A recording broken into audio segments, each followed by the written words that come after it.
¿Listo?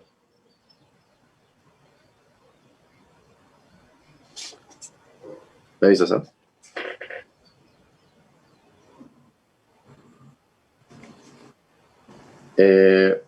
Buenas tardes. Bienvenidos a otro evento de nuestra serie de charlas Explorando Ciencias. En esta fecha tendremos dos charlas, pero antes de comenzar, queremos, como agrupación, como organización RIDE, queremos lamentar los abusos y los trágicos hechos ocurridos en estas últimas semanas, que resultaron en el fallecimiento de dos jóvenes, dos de nuestros compañeros. Bueno, en esta fecha tendremos dos charlas, una charla a cargo del magíster Jorge Trevejo, que nos trae el tema de detección de pisco adulterado usando una nariz electrónica con sensores de gases basados en óxidos semiconductores. El magíster Trevejo es egresado de la Pontificia Universidad Católica del Perú, donde hizo su maestría también. Actualmente es docente contratado de la Universidad Cayetano Heredia y pertenece al grupo con el que está desarrollando este proyecto. Bueno, le cedo la palabra, magíster. Bienvenido y muchas gracias por apoyarnos, por traer el video. Perfecto, muchísimas gracias en primer lugar a la organización, al grupo RIDEC, por la invitación para poder desarrollar este tema, dar a conocer los proyectos de investigación que estamos desarrollando en el grupo de investigación.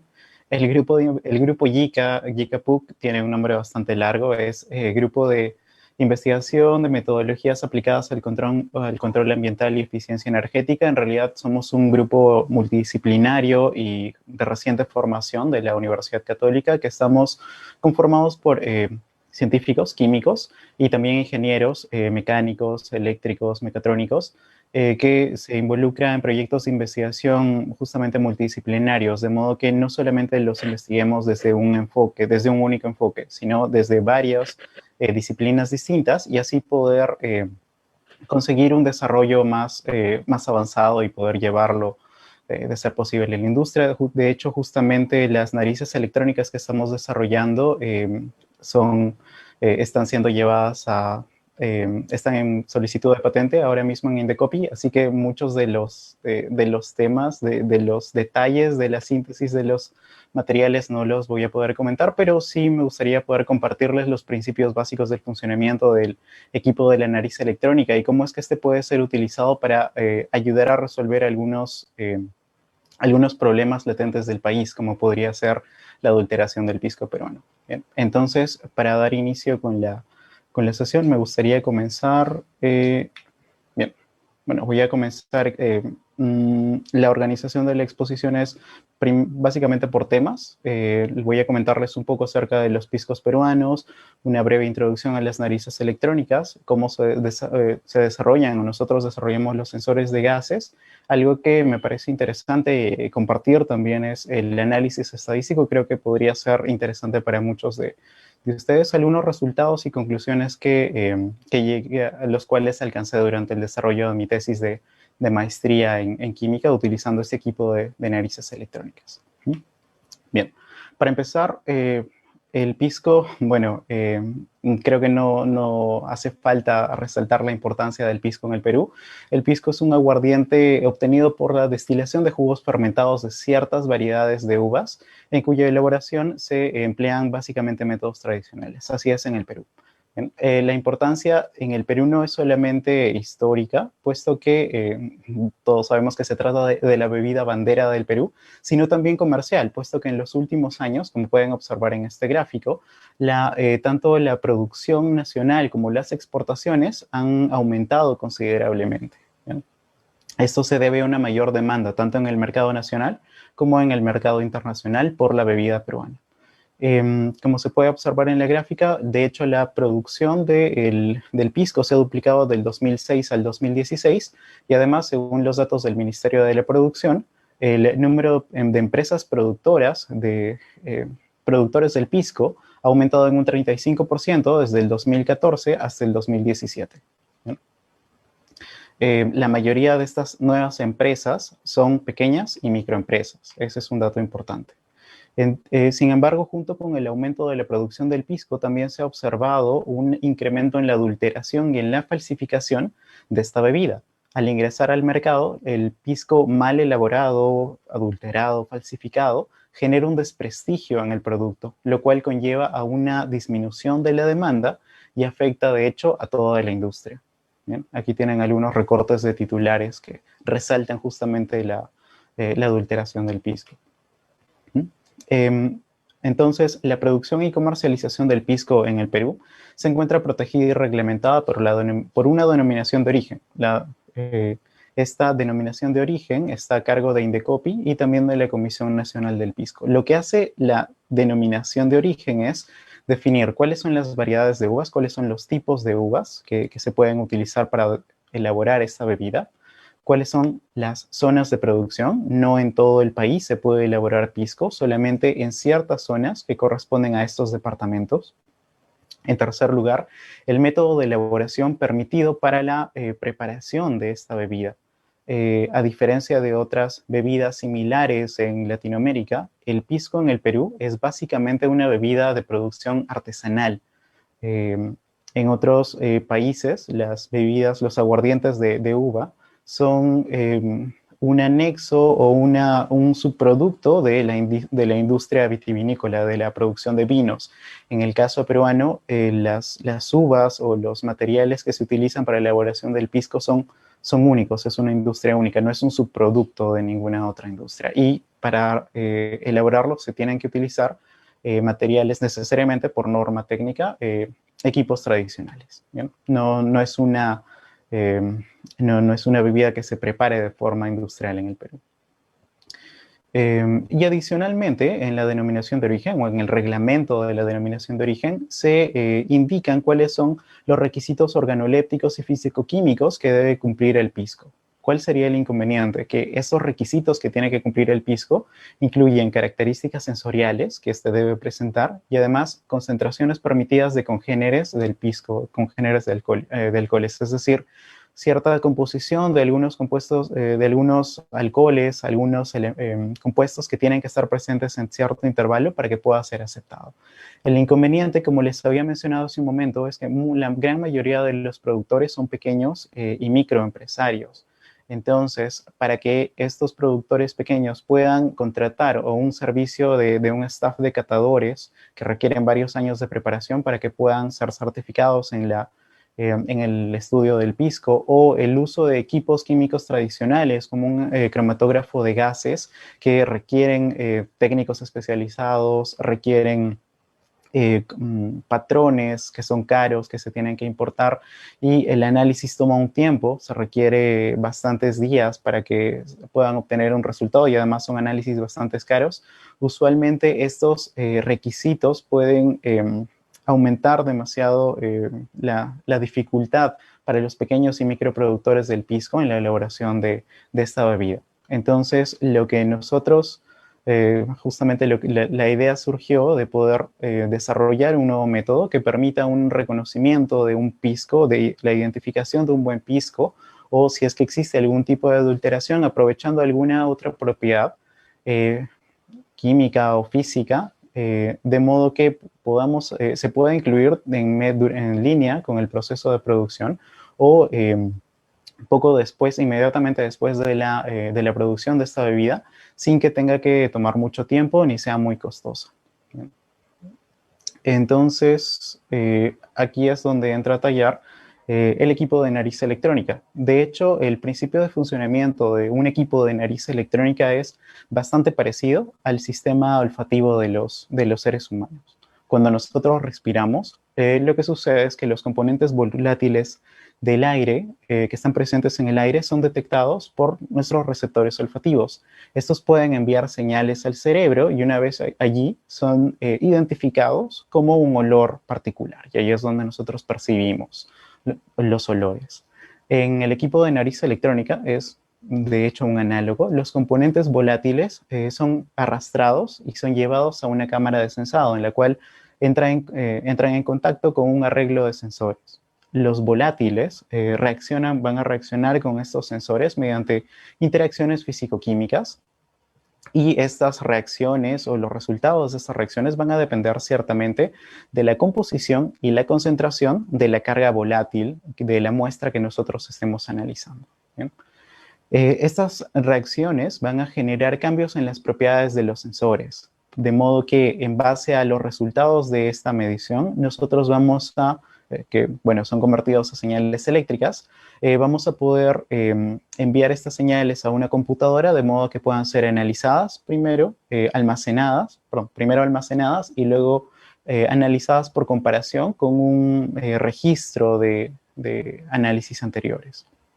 Al final, lo que tanto la nariz electrónica como la nariz biológica lo que hacen es permitirnos la toma de decisiones en base a algunos resultados, algunos análisis comparativos. Lo bueno de las narices electrónicas es que con el tiempo cada vez se están haciendo más pequeñas, más baratas y más confiables, de modo que en la actualidad se utilizan cada vez más para realizar análisis de aliento, para poder determinar si es que alguna persona presenta alguna enfermedad o si tiene alguna, no lo sé, ha ingerido alcohol, por ejemplo. Identificar gases tóxicos, se pueden utilizar estos sensores de gases para determinar si es que hay o no fuga de algún material peligroso al cual los humanos no somos particularmente sensibles, o para poder determinar si algunos alimentos son comestibles o no, o quizás ya pasó el tiempo en el cual este es comestible, por determinación o detección de algunos compuestos volátiles que son particularmente importantes, y a los cuales nuevamente nuestro olfato no sea necesariamente sensible. Bien, este de aquí es un diagrama de cómo es que funciona un equipo de una nariz electrónica en general. En la primera etapa lo que hacemos es analizar una muestra. ¿Bien? La bomba arrastra los vapores, el aire que es burbujeado en la muestra, y junto con este arrastra toda la carga volátil, todos los compuestos volátiles, y los lleva a la cámara de sensado. Una vez en la cámara de sensado, que está a una temperatura apropiada, aquí se genera una interacción con los sensores de gases que terminan dando lugar a unas señales eléctricas, como les había mencionado, que son almacenadas, convertidas a una señal digital y almacenadas en la computadora para su posterior procesamiento. Y en un segundo momento, lo que se hace es cambiar de compuerta y realizar una purga con aire de la cámara de sensado, de modo que los sensores queden listos para poder analizar la siguiente muestra, y reiniciar así el ciclo de análisis de sensado. Muy bien. Con respecto a los equipos de narices electrónicas, no solamente nos interesa el desarrollo de sensores, de nuevos sensores que sean sensibles a los compuestos químicos particulares que nos interesa detectar, sino que, como han visto en el diagrama anterior, es un equipo complejo que requiere el aporte de ingenieros para su diseño y para el posterior análisis. Desde ese punto de vista, los ingenieros mecánicos nos están ayudando en el grupo de investigación para la construcción de la cámara de sensado, de modo que podamos asegurar que el flujo es laminar, que el aire está distribuyéndose, la carga volátil está distribuyéndose de forma homogénea y está llegando a todos los sensores a la vez, y desde el punto de vista de la ingeniería electrónica, que el proceso se puede automatizar para poder realizar la detección del análisis del pisco, de modo que no sea necesario un operario altamente especializado, sino que cualquier persona pueda colocar la muestra, colocar la muestra, en el equipo y esperar simplemente el resultado final después de unos 5 minutos. Bien, para mi tesis de maestría yo trabajé con muestras de pisco, trabajé con 2 marcas comerciales que se podían conseguir fácilmente en el mercado y en 3 variedades distintas. Hay una gran cantidad de variedades de pisco aceptadas por la denominación de origen. Posiblemente las más conocidas serían Quebranta, Italia y Acholado, pero también me concentré en analizar distintos tipos de piscos que hayan sido adulterados, particularmente con aguardiente de caña, que es uno de los métodos de adulteración más sencillos, puesto que se mezclan dos aguardientes, el pisco, que sería un aguardiente de uva, y el aguardiente de caña, de modo que se pueda puedan ser confundidos estos y se reduzca el precio del producto para su posterior comercialización ilegal. ¿Ya? Entonces, con estos, bueno, con estas variedades de pisco, con estas muestras, procedí con los ensayos, pero creo que puedo concentrarme o explicarles un poco más en cómo funcionan en general estos sensores de gases. La mayoría, me indicaron que la mayoría son estudiantes de primeros ciclos de ciencias, entonces podría comentarles que, realizarles un comentario que nosotros utilizamos sensores basados en óxidos metálicos. Los óxidos metálicos en general pueden ser clasificados según el tipo de portadores de carga, es decir, cuáles son las especies que se encargan de mover las cargas eléctricas. Aquellos portadores de carga del tipo N, perdón, en los óxidos metálicos del tipo N, los portadores de carga son los electrones y en los del tipo P son los huecos que dejan los electrones al retirarse o al desubicarse. Bien. Dentro de la gran variedad de materiales que se pueden utilizar para el desarrollo de sensores de gases, nosotros nos hemos concentrado en realidad en los del tipo N y los que yo en particular he trabajado serían estos dos, óxidos de estaño y óxidos de zinc. Sin embargo, en el proyecto, en la actualidad, estamos desarrollando estamos intentando abarcar toda la variedad disponible de estos óxidos. Bien. La respuesta de los sensores basados en estos semiconductores va a variar según el tipo de gas al cual sea expuesto. De modo que un gas oxidante, como podría ser el etanol o el dióxido de carbono, va a brindar electrones, va a generar un exceso de electrones a la superficie del sensor y va a aumentar la conductividad de este.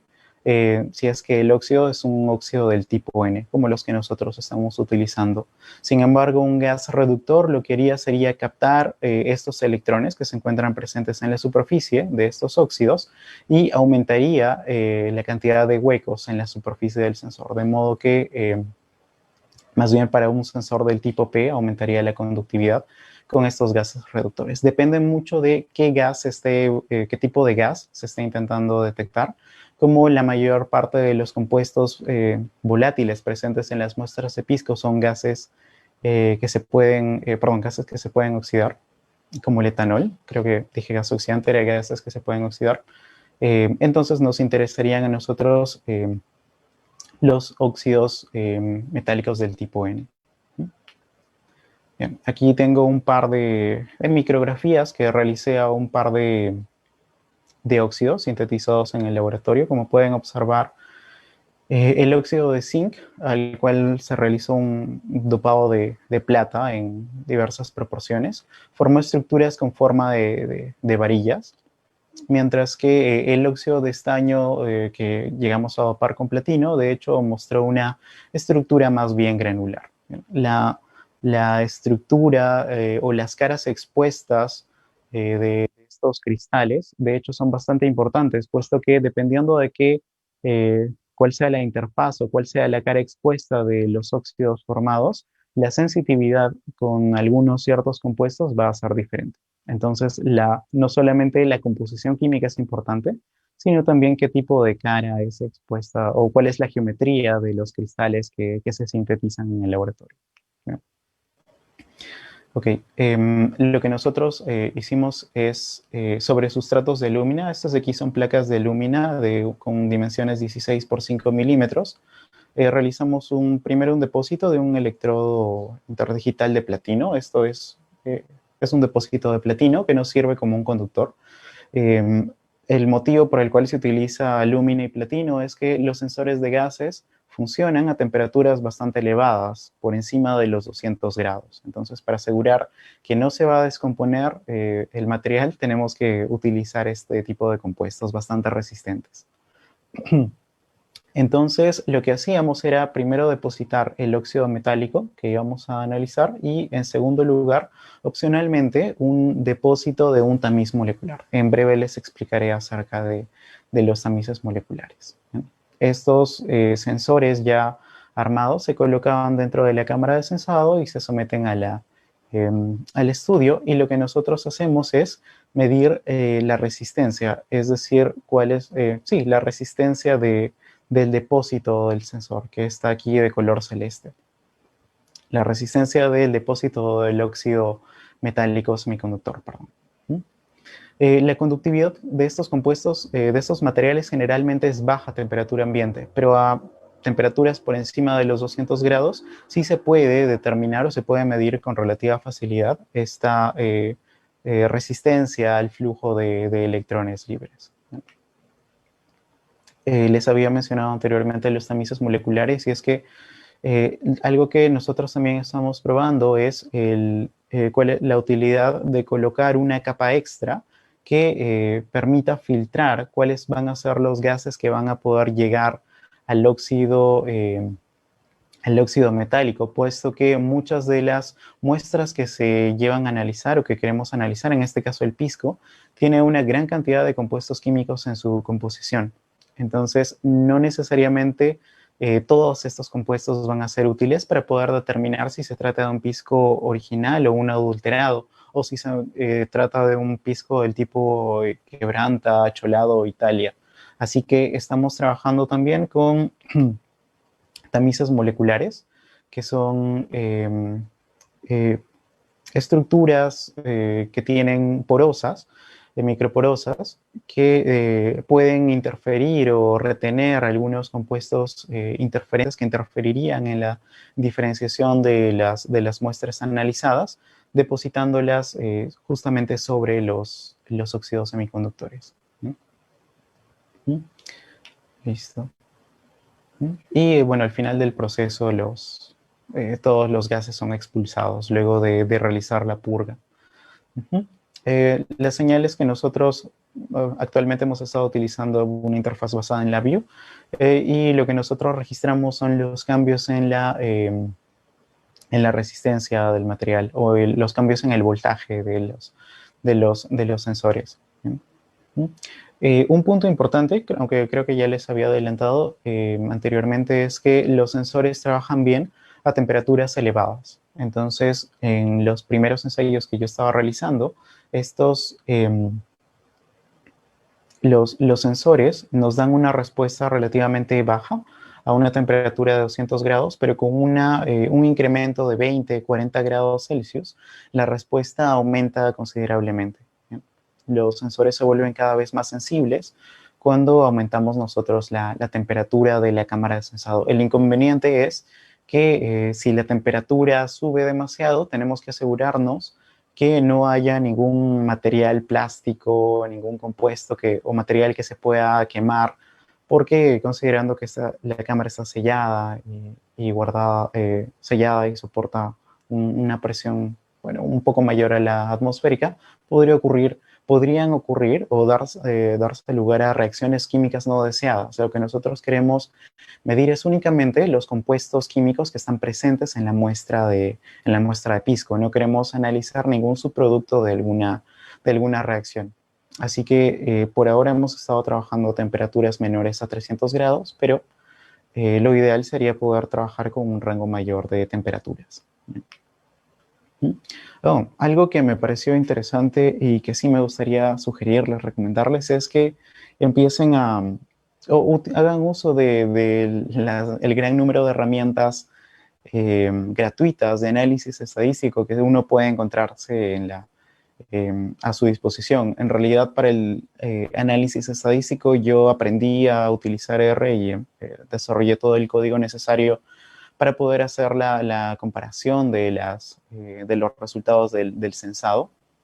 El código es relativamente bastante sencillo de encontrar en Internet. De todos modos, es necesario que uno se informe de qué es lo que está haciendo. Es fácil copiar y pegar, pero siempre es necesario poder buscar asesoría, información, sugerencias, comentarios sobre cómo poder aplicar un análisis estadístico complejo para una aplicación como esta, ¿bien? Para poder saber si las señales que yo estoy obteniendo me pueden ayudar a diferenciar las distintas muestras de pisco que yo deseo utilizar. Les sugiero que busquen un poco más, un poco de información acerca de ARRE. Es bastante amigable y hay una gran cantidad de información al respecto en Internet, incluso cursos gratuitos de universidades o empresas importantes.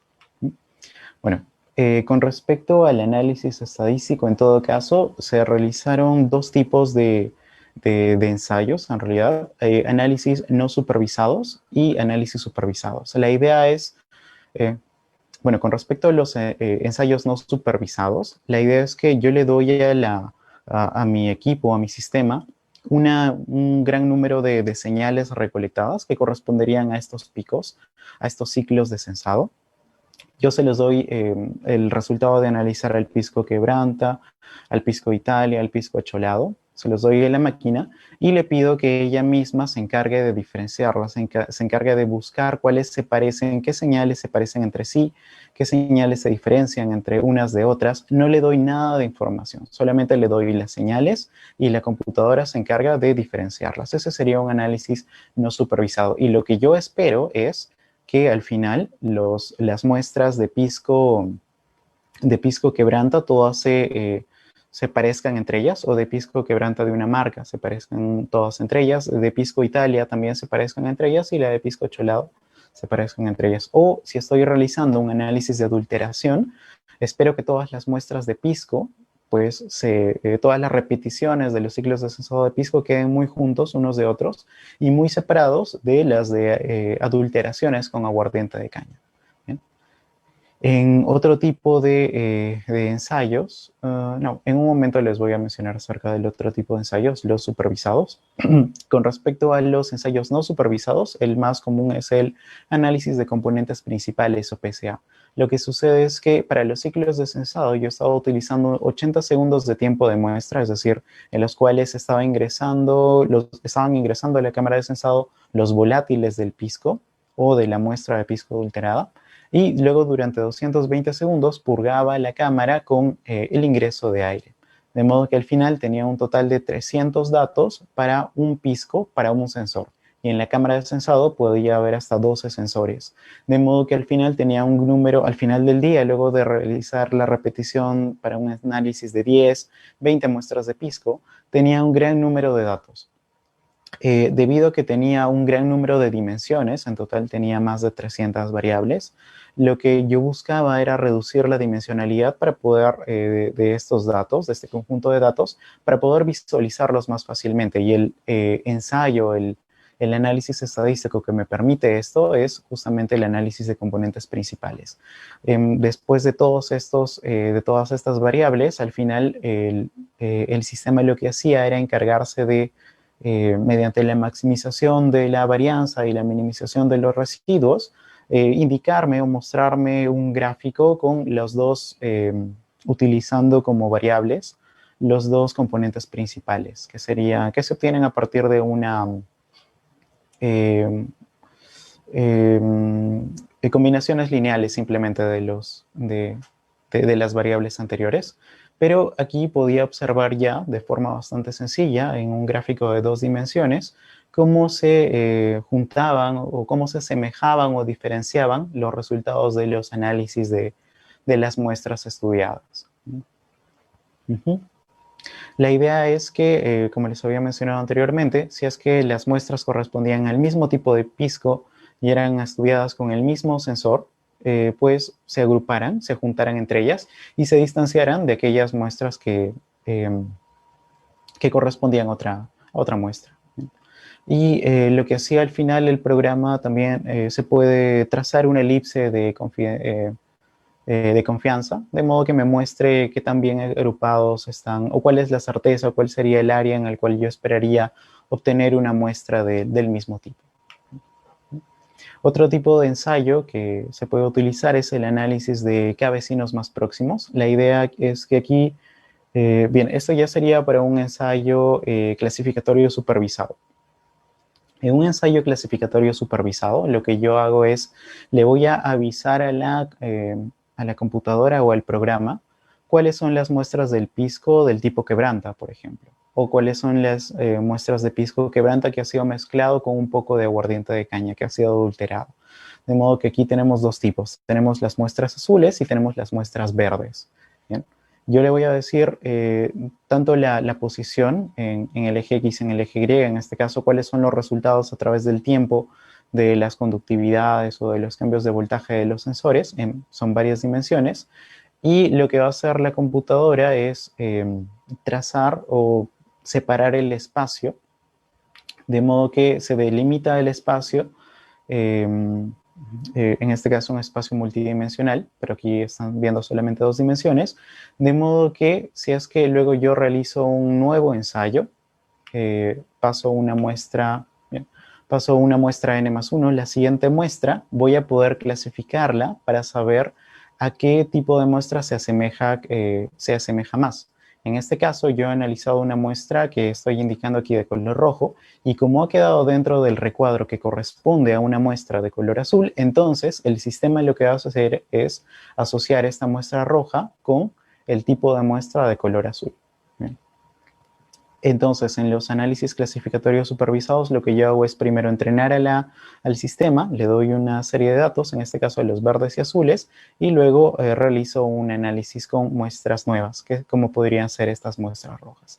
El algoritmo de cada vecinos más próximos es bastante, es uno de los más comunes en este caso. Pero también utilicé, por ejemplo, las máquinas de soporte vectorial. En este caso, cada punto no tiene un área asignada, sino que lo que hace este sistema es trazar el mejor hiperplano, es decir, dividir el espacio de la mejor forma posible, de modo que las muestras que corresponden a un tipo se separen por completo de las muestras que corresponden a otro tipo. Este hiperplano, de hecho, no necesariamente va a ser un plano recto, sino que también se pueden realizar algunas transformaciones al espacio, de modo que se puedan realizar transformaciones lineales, radiales o polinomiales a este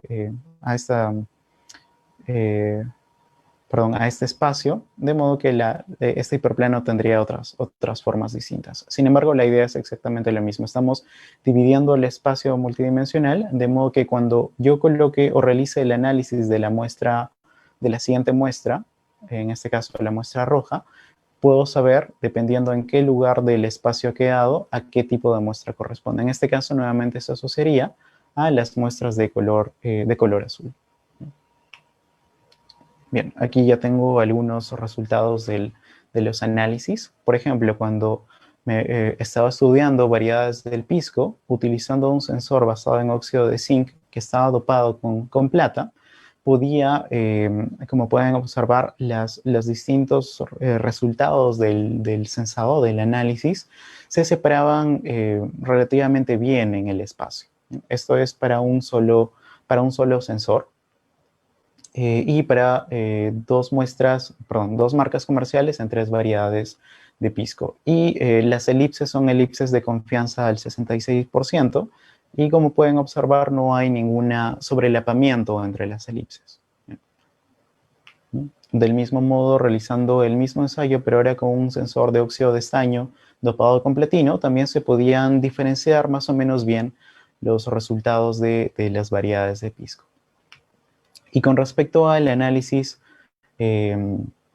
clasificatorio supervisado, lo que les estoy mostrando aquí serían las tasas de éxito del 0 a 1 cuando uno quiere diferenciar las muestras. Es decir, aquí, si yo quisiese hacer una identificación de una muestra, tendría que volver a graficar o colocar el puntito en la gráfica e identificarlo. No es tan sencillo realizar esto por un operador, o cuando yo quiera llevar este resultado o esta innovación a la industria, pues sería complicado. El análisis de componentes principales me sirve más o menos para una primera fase. Pero en el análisis clasificatorio supervisado, yo ya entrené a la máquina, al sistema, de modo que luego le llevo una nueva muestra, analizo esta nueva muestra y el sistema me puede decir qué tan bien le fue al adivinar, bueno, no al adivinar, al clasificar o identificar a qué tipo de muestra correspondía esta nueva muestra analizada. Entonces, perdón, cuando estaba analizando variedades de pisco, pueden observar que aquellas basadas en óxido de estaño, por ejemplo, cuando yo le colocaba el recubrimiento de tamiz molecular, aumentaba considerablemente la tasa de éxito en la identificación de la variedad de pisco. ¿Bien? De izquierda a derecha pueden ver que ha aumentado considerablemente, y cuando además se realizaba el dopado también aumentaba, en particular para estos primeros tipos de ensayos. Cada fila en este caso corresponde a un tipo de entrenamiento o un tipo de modelo diferente. Y igual en el caso de los sensores basados en óxido de zinc, se observaba una mejora cuando se realizaba el dopado con plata. Bien. Y en el caso de la identificación de adulteración de pisco con aguardiente de caña, bien, lo que sucede aquí es que al inicio, cuando las cantidades de aguardiente que yo iba aumentando a la mezcla eran pequeñas, del 5 o de menos del 20%, de 5 o 20%, no se podían diferenciar por completo. Pueden ver que las elipses de confianza están ligeramente sobrelapadas entre ellas, pero cuando ya las cantidades de aguardiente eran mayores, pues eh, los resultados se diferenciaban bastante espacialmente. Podía distinguirlos fácilmente, tanto para los sensores basados en óxido de zinc como para aquellos basados en óxido de estaño. Entonces, mientras mejor se separen estos puntos en el espacio, significa que me está yendo mejor. Y en este caso, también se observaba bueno, en el caso del óxido de zinc dopado con plata y con el recubrimiento del tamiz molecular, no había una mejora considerable, y de hecho en el caso del óxido de estaño con el tamiz molecular, pues incluso hasta disminuía un poco la capacidad de discriminación. Justamente esto nos ayuda, estos ensayos preliminares, lo que nos ayudan a identificar qué estamos haciendo bien, que nos va a ayudar a diferenciar correctamente a las muestras que queremos analizar, puesto que, como recordarán, en el tamiz molecular nos ayudaba bastante bien a diferenciar variedades de pisco, pero en este caso, cuando nosotros queremos diferenciar piscos adulterados de piscos no adulterados, nos conviene utilizar el sensor sin el recubrimiento del tamiz molecular. ¿Bien? Ahora, todos estos ensayos que les estoy mostrando aquí están bastante alejados del 100%, y es que solamente se utilizaba un único sensor. La idea de que nosotros tengamos un equipo de nariz electrónica es que se puedan colocar un gran número de sensores. Actualmente estamos trabajando con un equipo de nariz electrónica que tiene hasta 12 sensores, que puede aceptar hasta 12 sensores a la vez, pero como recordarán, los sensores son bastante pequeños, entonces podríamos fácilmente incluir 24, una cámara con 16 o 32 sensores sin ningún inconveniente, ocupando un tamaño no mayor al de un libro grueso de biblioteca. Y bueno, al final, para comentarles algunas conclusiones a las cuales llegué en mi tesis de maestría, nosotros, bueno, yo llegué a preparar algunos óxidos metálicos basados en óxido de estaño y óxido de zinc, doparlos con algunos metales nobles, puesto que estos dopados pueden generar puntos o sitios que puedan catalizar la absorción de los componentes volátiles, y además la reacción de oxidación o reducción de estos sobre la superficie del óxido semiconductor. Y al final son justamente estos los que terminan provocando los cambios en la conductividad o en la conductividad del material.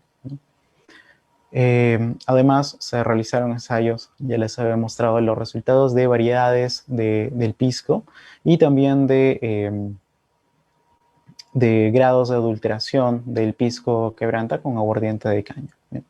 Por ahora, bueno, solamente les he mostrado algunos ensayos preliminares que yo realicé en mi tesis de maestría. Los resultados utilizando el conjunto de sensores, es decir, mezclando resultados de sensores de óxidos de estaño, óxido de zinc, con y sin dopado, con y sin tamiz molecular, podían nos permitían alcanzar una tasa de éxito de identificación o clasificación de la muestra mucho mayor y cercana al 100%. Con respecto a la tasa de éxito, en esta tabla, en realidad cada una de las filas corresponde a un entrenamiento diferente, a un método diferente de clasificación. Entonces, justamente realizar tantos ensayos o utilizar tantos métodos nos permitió identificar que aquellos basados en máquinas de soporte vectorial eran aquellos que nos permitían alcanzar una mejor diferenciación, una mayor tasa de éxito en la identificación de las muestras. Y a pesar de que el análisis clasificatorio supervisado es el que se tiene que implementar finalmente en el producto final, en el equipo de la nariz electrónica cuando vaya a ser llevado a la industria, de todos modos el análisis de componentes principales para un análisis preliminar es bastante útil y nos ayuda a identificar qué tan bien estamos yendo cuando todavía estamos en la fase de experimentación con los sensores de óxidos metálicos. Bien. Y bueno, para terminar me gustaría agradecer a la Escuela de Posgrado, a la maestría en Química, que junto con Fondesit y con un convenio financiaron mis estudios de maestría en la Universidad Católica. El grupo de investigación de metodologías aplicadas al control ambiental y eficiencia energética, abreviado como GICAPUC, grupo GICAPUC, en el cual estamos involucrados, como ya les había mencionado desde el inicio, químicos e ingenieros para el desarrollo de nuevas tecnologías. Y principalmente Fondesit, que también ha financió una primera versión de este proyecto de narices electrónicas el año 2015 y ahora desde el 2018 también está financiando un nuevo proyecto de investigación también basado en justamente ahora sí referido a piscos y utilizando las narices electrónicas, y que está siendo presentado, también va a ser presentado en Indecopy para solicitar una patente y este es el motivo principal por el cual no he podido entrar en mucho detalle acerca de la composición exacta de los óxidos metálicos que estamos utilizando, pero ayuda bastante tener el financiamiento del Estado que nos ayuda en el desarrollo, en la compra de materiales, en el desarrollo de equipos y prototipos. Y finalmente en la propuesta y en la gestión, en la implementación tecnológica en el campo. Bien, al laboratorio en el cual desarrollamos todos los ensayos, el laboratorio 214 de la sección química, el laboratorio de análisis instrumental en el cual podemos hacer varios ensayos como GC, V visible, FTIR, y el laboratorio del Centro de Caracterización de Materiales de la Católica, que también tiene un gran número de equipos como CEM, TEM, Raman, BET,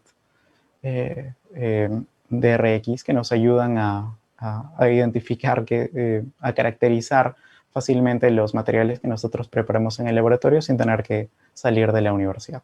Muy bien. Bueno, eso sería toda la presentación por el día de hoy. Les agradezco nuevamente por la invitación al grupo REDEC, y me gustaría saber si es que tienen alguna pregunta al respecto. 40 minutos.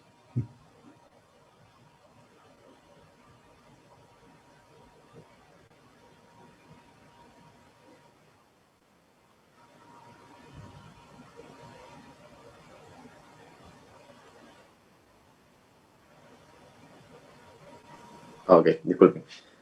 Muchas gracias, Magíster Trevejo. Si es que alguien tiene alguna pregunta en este instante, podría hacerlo en el chat hacia el Magíster. Yo en particular tengo una pregunta. ¿Estos sensores pueden ser utilizados en otras áreas? ¿Tienen aplicaciones en otras áreas? Sí, claro. En general los sensores de gases se pueden miniaturizar bastante. Los prototipos que yo les he mencionado pues, son un poco grandes, pero de hecho ya se utilizan sensores de gases en industria para detectar, por ejemplo, la liberación de óxidos de nitrógeno o de algunos compuestos combustibles o tóxicos. No consumen mucha corriente, no tienen requisitos energéticos grandes y pueden ser bastante pequeños, entonces se utilizan como sistemas de alarmas o incluso ya se utilizan narices electrónicas en algunos aeropuertos para poder identificar la presencia de drogas o algunos compuestos que son prohibidos, ¿no? O bombas, por ejemplo, que suelen tener un marcador, una marca volátil bastante característica. O en análisis de alimentos, creo que es lo que está en boga ahora en el desarrollo de narices electrónicas. Se puede analizar si una carne está en buen estado o está cruda. Uno lo puede ver y puede tener un color rojizo, pero puede ser un colorante, la presencia de nitritos. Pero a la nariz electrónica que utiliza volátiles no se le puede engañar, o al menos no se ha desarrollado todavía un método para engañarlo fácilmente. O saber si un pescado está en buen estado o no, si la leche está en buen estado o no. Tiene una gran variedad de aplicaciones, en realidad, estos sensores de las narices electrónicas. Tiene un amplio espectro de aplicación. Sí, Tenemos una pregunta de Angelo Leesma. Dice, actualmente, ¿en qué fase iría el trabajo con los sensores? ¿O qué faltaría para aumentar la cantidad considerable de sensores? ajá. Muy bien. Bueno, actualmente yo trabajé en mi tesis de maestría con un prototipo que tenía la cámara de sensor era más o menos de este tamaño y tenía una capacidad de 12 sensores. Yo diría que para ese entonces, cuando 2017, 2018, eh, trabajábamos solamente químicos. El grupo YICA todavía no estaba formado. Entonces, nosotros nos centrábamos única y exclusivamente en el desarrollo del óxido o del sensor y en depositarlo y colocarlo en el equipo. Sin embargo, luego nos dimos cuenta que en realidad para que el ensayo sea repetible, tiene que cumplirse algunas condiciones del flujo de aire, tiene que ser homogéneo, tiene que ser un flujo continuo, y muchas de estas condiciones se escapaban a nosotros, o incluso el análisis estadístico para utilizar las nuevas herramientas de Machine Learning o aprendizaje de máquina, los químicos no estamos tan concentrados en ellos, entonces justamente la inclusión de nuevos, de gente de diversas especialidades es lo que termina enriqueciendo el desarrollo tecnológico para poder permitir plasmarlo en un invento, en una realidad. Y justamente en ello estamos. Estamos a puertas ya de terminar en un proyecto financiado por Fundesit, que debería estar terminando el próximo año con ya un prototipo o una nariz funcional para la identificación de muestras adulteradas de pisco. Muchas gracias, Magister Trevejo. Si es que hay alguna otra pregunta, este es el momento.